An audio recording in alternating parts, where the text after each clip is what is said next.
Welcome again, and especially you guys who are uh, online here, uh, viewing this later, as many people probably will. It gets busy during the holidays. Well, I'm going to uh, uh, put up the introductory screensaver just for a minute, if I can. Uh, just for the people online, especially, or the people who came in late.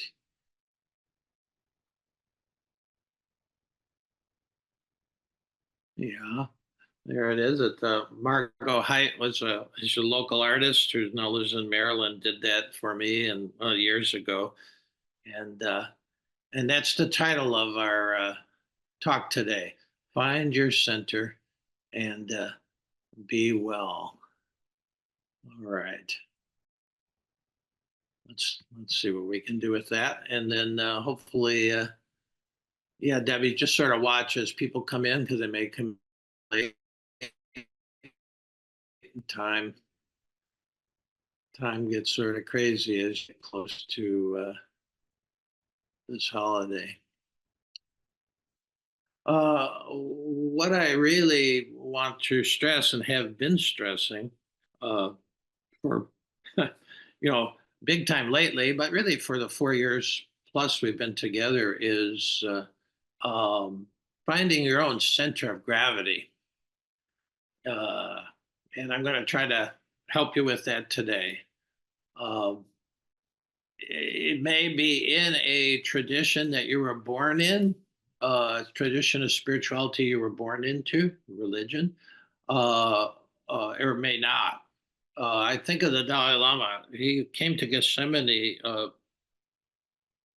in the 80s to do a talk and to be part of a sort of meeting of Tibetan monks and and Benedictine and Trappist monks.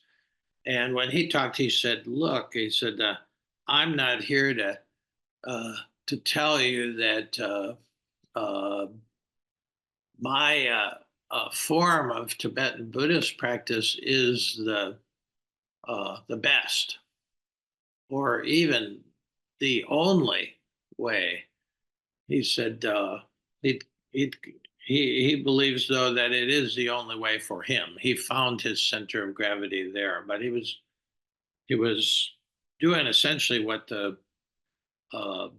the meeting. It was called the Gethsemane encounter between East and West in honor of Merton. Merton was the guy who crossed over and was one of really the first to, in a big way, reach out to the East from the West, from Buddhism, from Christianity to Buddhism.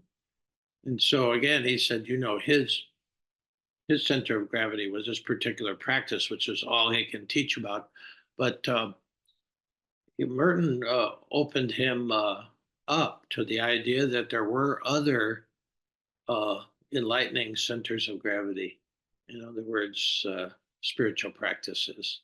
Now, I believe, based on my own experience, which is the only way, is what you really want to believe in. I believe your life will lead you to a tradition or a practice that is meant for you. And the point is to recognize it, embrace it, and go vertical, go deeper with it. I want to start with a poem I wrote for somebody who was in spiritual direction with me. And she, uh, we were working together for a few months, and then things started to get difficult. And she came by, and she was local, and so we would meet in person. And she came by to say goodbye for a while. She said she was going to go to the Bahamas for a yoga retreat, and then she'd be back, and we'd continue. Uh, and I wrote her this poem afterwards, sent it to her. I never saw her again, but that happens. This was called "Be Well," And that's sort of in the title, to find your center and be well. Wellness, really ultimate wellness, comes from connecting with the spirit at your very center. So this is called Be Well. It's a you may have seen this if you have an earlier version of my poems, but it's a long vertical uh, poem. It goes like this: Be well. You can drill shallow wells here, there, and everywhere, or you can spend your life drilling one well until you strike the secret water, cool and clear, that will slake your thirst forever. Simple poem, uh, but it's a deep one. Be well. You can drill shallow wells here, there, and everywhere. You can drill 300 1 foot wells in a lifetime. People do it. They're off to this place for a retreat, or they're off to the jungles of South America to meet a shaman or whatever. Uh, and so, it's sort of the butterfly effect. If you're going from flower to flower, and sip a little nectar, and then go to the next flower. You can drill 300 wells, or you can spend your life drilling one well until you strike the secret water, cool and clear, that will slake your thirst forever. Um, Jesus, in one scene, he meets. It's one of the amazing things about Jesus that I don't think is ever preached enough. That he had many of his. He talked to many women, which no conventional rabbi would have done in that time. He wouldn't engage a question with a woman, wouldn't even speak to a woman. That was the level of gender evolution at the time. But he spoke to a woman who wasn't even a Jew. He was in uh, an area that Jews normally didn't go, and he talked about. She came to the well to grab some water, uh, and he told her, he said, I can show you how to draw water from a well, and you'll never be thirsty again. So a little bit of that atmosphere there, and just not just if perhaps your center of gravity is in Christianity, but uh, wherever your center, when you really hit your center of gravity, the thing, the part of yourself that's connected to a practice that will take you all the way. Uh, yeah, that's where you want to be. Drill that one well, and you got to look around for a well. Thank goodness, one of the advantages of the modern age and the internet is all of the spiritual traditions are available. That can be a little confusing. You can spend your life trying out this one, trying out that one, because when you drill a well, sometimes you hit rock and it gets hard, and then you say, well, let me go look for something easier, or maybe there's something better, you know. For me, for instance, when I look at now over 50 years of this, for me, without Buddhism, I would have never found my center of gravity that's really in the Christian contemplative tradition. Uh, but without Buddhism, I may, who knows where I'd be, because uh, I just started reading in practice. I needed a practice, and I didn't think there was anything that could help me in Christianity, because I was still living out of the Christianity that Catholic Christianity that I was born into and raised into. And I mean, it's fine when you're an altar boy, and maybe you have a serious practice if you're a priest or a nun or something, but I didn't take that route. And so by the time I was, 20, 21 and teaching high school in Texas and Houston, I'm just so stressed out. I just needed something. It doesn't really matter how you stumble into your practice. Usually it is because you're suffering. And I was. And so I've told the story many times, but essentially I ended up with a book, Zen Mind, Beginner's Mind, by Suzuki Roshi. And my luck was that it is a deep, deep meditative tradition in the Zen school. Uh, and uh, and that was my start. And from there, I started reading other Zen texts too, and then that's when I first, I was in my 20s when I first heard about Thomas Merton. He kept popping up, and Alan Watts. He kept popping up in these books I was reading. Zen masters were talking about uh, uh, Thomas Merton. One will, your life will lead you to your practice. All of a sudden, I'm on a bus with 25 high school cowboys from Texas going to Merton's Monastery in Kentucky. Here I am now. Life leads you. So trust your own life to lead you to explore these traditions. But in Zen, that tradition I lucked out because Zen mind, beginner's mind will take you all the way. But it led me to a Christian monastery, Catholic monastery, just half an hour down the road here. And then I discovered that there was a kind of Christian practice that could go all the way, and it was invented actually or revived by Thomas Keating and some other Trappist brothers of Merton. But Merton actually had the practice. He didn't. It wasn't called centering prayer then, uh, but he had the essence of the centering prayer practice. And so, I made a pilgrimage out to uh, Snowmass, Colorado for 10 days and sat in centering prayer silence with Thomas Keating. It was deep. It was deep. But my life still led me on. And so I spent about 15 years with Tibetan Buddhism. Uh, Merton went to Tibet, and, somehow my life led me there.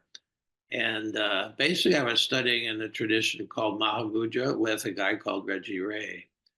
Uh, and and learned a lot about sitting in the body that well, he just took it to a whole other level. So those are the three traditions I really worked in. And once I went deep enough into the body with Tibetan Buddhism, uh, it led me back to the body of Christ, which had a new meaning to me. So those are really the three traditions that I've explored. Spent a lot of time sitting in Zen meditation, spent a lot of time sitting in Tibetan form, and then has spent a lot of time sitting in the tradition I sit in now, which is the tradition of centering prayer. All three of those traditions, as it turns out, um, are about uh, sitting in a kind of pure awareness, which they call the witness state. All of them in the Zen Buddhism is called shikantaza, which just means just sitting. You're just sitting. That particular Zen form that I started with Suzuki Roshi. They don't do koans or they don't do anything fancy. You sit and just let it happen, and that's a very advanced way to do it. But uh, that's how they did it. And in Tibetan Buddhism, the Mahamudra starts there too. They start with just sitting in pure awareness, not of any particular content. They don't give you content like a koan or anything. You're just sitting in what they call pure awareness, and what they call in the Cynthia Bourgeois the centering prayer uh, tradition calls objectless awareness, just awareness, pure and simple, uh, with no object. You don't use the breath as an object. It can bring you back to the pure awareness, but you don't concentrate on any one thing. You're just aware. You're sitting in awareness, which is also called the witness, the practicing the witness. You're just witnessing everything that arises and falls in your time of sitting. And I've got a poem on that I'll share with you, and then we'll actually do it. But any of these three traditions, and if you want the notes, let me know and I'll send them. And it gives you, 3 books. these are the two traditions I know, basically Buddhism and the Christian tradition. Um, I've explored the other ones as well in the process, just because I really want to know how to be able to speak them, but I haven't practiced them in any depth. But these two traditions, Buddhism, Christianity, both Zen and Tibetan, and then the basic practice of contemplation and meditation in the Jesus tradition that was lost. The Desert Fathers in the 4th century, when the Jesus movement got in bed with the empire, they said, "Oh no, that they weren't going to do that." So they left the big cities in Egypt and Syria, in the Middle East. They left the big cities, went to the desert, so they could practice a deep kind of connection with the spirit. Uh, that was lost even for almost 1,000 years, and then was revived in Europe in the monastic system, and then finally, there's a 14th century cloud of unknowing. Really, we really want to explore Christian form of contemplation because you feel like you're called to it. That's just your flavor of it. The cloud of unknowing, 14th century anonymous monk wrote it, and it'll take you all the way. Any of these three will take you all the way to the edge of what it's called now non-dual consciousness, where you're breaking out of any sense of separateness, and you're into a sense of unity. Now, the talking about it isn't it, say, but and so that's why we always, in our central part, after talking a little bit, like maybe pointing out some things. Tibetans are great for saying it's hard to find something if you don't know where to look, and so they use words to point you in the direction, but then the words stop, and you have to do the journey yourself in the silence. Yeah. But this a kind of witness consciousness will take you right to the edge of that. Then that's all you can do. After that, something else takes over, and you somehow make this leap into whatever you want to call it. They call it non-dual consciousness, unity consciousness. And there's a big difference between actually experiencing it, which is what meditation or contemplation is about. It's about experience, not belief. Traditions all have a lot of beliefs, but they can get in the way. The direct experience, if you have an approach, a way to directly experience the spirit, then you practice that for years maybe, and then that's all you can do. That leap across that divide, which is no divide. It's called it. How do the Zen guys, the koan guys say, how do you enter the gateless gate? You can sit with that for a while too, which I have. I did koan work too. But how do you enter the gateless gate? How do you pass through the gateless gate? Well, these practices will bring you right up to that. And then something else takes over. You can call it spirit itself, you can call it grace, but something takes over. But, so we do what we can. Now, here's the poem, and then we'll actually dive into the silence together, that's why it's the center of heart to heart. Human heart, the heart of the spirit, eventually melt into one another, you see. But it takes a while. We have to burn up, in a way, all the obstacles. Yeah. So this is called invoking the witness. Invoking means to actually, that's what we can do. It's a kind of pointing out, a radical kind of pointing out to the space we're going. And it's hard to find something if you don't have a direction. You can wander. So this is the poem, and I'll read it a couple of times and just make a couple of comments, and then we'll actually sit in silence. This is called invoking the witness. Our aspiration is simply to witness each experience as it arises and displays and disappears, without trying to analyze it, understand it, or change it in any way. We simply rest in the mirror of empty awareness that makes room for the freedom and the fullness of presence. Our aspiration is to simply witness each experience during meditation. You're sitting there, your eyes are shut, and all kinds of experiences happen. They may be thoughts, they may be emotions, they may be going in the past and the future. That's why we shut the eyes, so that we can really watch what the mind is throwing up, but not to get, you can't get hooked to it. That's all right. Well, then you come back, you return, you relax a little bit, you go back to resting, and just pure awareness. Our aspiration is to simply witness this um, way experiences, or if they start to arise. It's almost like when you really are watching your mind and listening to those voices. It's almost like watching a time lapse photography thing, where you see soil, and then you see the little sprout coming up. Maybe it's a pea plant, and then the full plant is there. That's the display. And then if you keep, it's time lapse. And if you keep watching it, then at some point the plant gets brown and it crumples, goes back into the dirt. That's arising, displaying, and then disappearing. All thoughts are like that. When they really sort of are, you're either connected to them, or they're just really have a lot of force in them, and they're really banging on you all the time. That's what uh,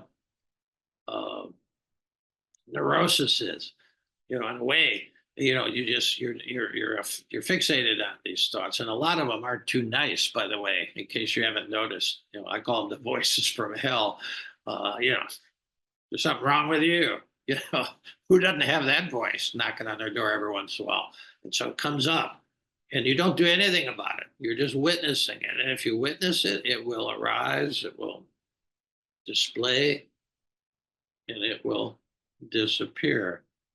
And so, and the key is you don't try. So you're as a witness, without trying to analyze it, understand it, or change it in any way. That's really hard for a guy like me, because my survival operating system is built to try to change everything, to make it right. In some cases, if it's painful, get rid of it, but somehow grab onto it and try to do something with it. Witnessing is not like that. Witnessing meditation is, you don't try to analyze, you certainly don't try to think about it, but then you can go further, trying to analyze it. Gee, where's this coming from? What's wrong with me? Or to understand it fully. That's not our job in meditation. We are just witnessing it. And there's a kind of space that comes into that, because when you're thinking about it, you're connected to it, and it's not real. I mean, the spirit is real. Reality doesn't come and go. So without trying to analyze it, understand it, or change it in any way. Now, we're gonna, when we shift out of here to just our meditation time, I'm going to introduce the icon that we have been using, and I'm going to play for you a Tibetan pointing out that we played a few times by Sogyal Rinpoche. He's using words to point you to this, and it's the key there is rest in natural great peace. There's peace there. It's at the very center, at the stable center, you see. So he's pointing out with his words. I'm going to give you just a suggestion of how to just listen to that pointing out. But you simply rest in the mirror of empty awareness. Now think of a mirror for a minute. And, there's no image in the mirror. It's empty until something comes in front of it, which is very much like what happens if you really have practiced long enough. You notice you just have a feeling like nothing's happening. There's nothing in the mirror. You just feel like it's sort of empty. Well, don't be afraid of that. Actually, that's quite all right because you can rest in that, and then all of a sudden, some thought comes up. All of a sudden, you're thinking about the past, or you're planning something that for the future comes up.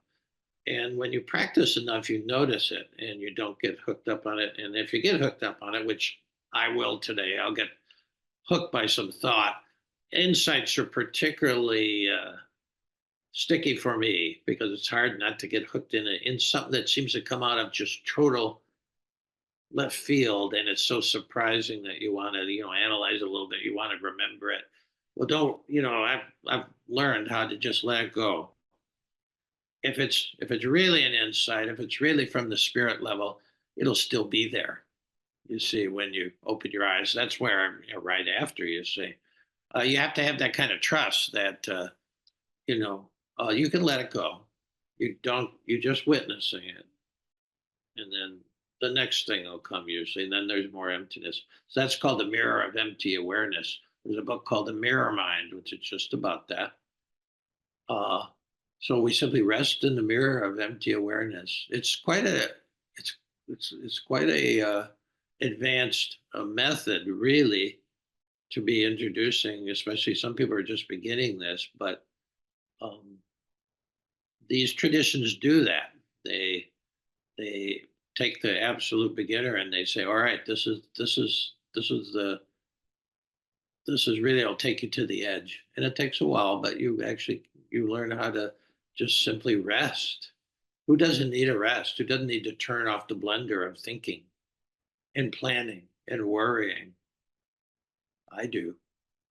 Uh, and this empty mirror awareness makes room for the freedom and the fullness of presence. Uh, it takes a while to understand what that is, but you actually feel a kind of freedom when you have this distance. Freedom is about space and distance, and then there's a kind of fullness.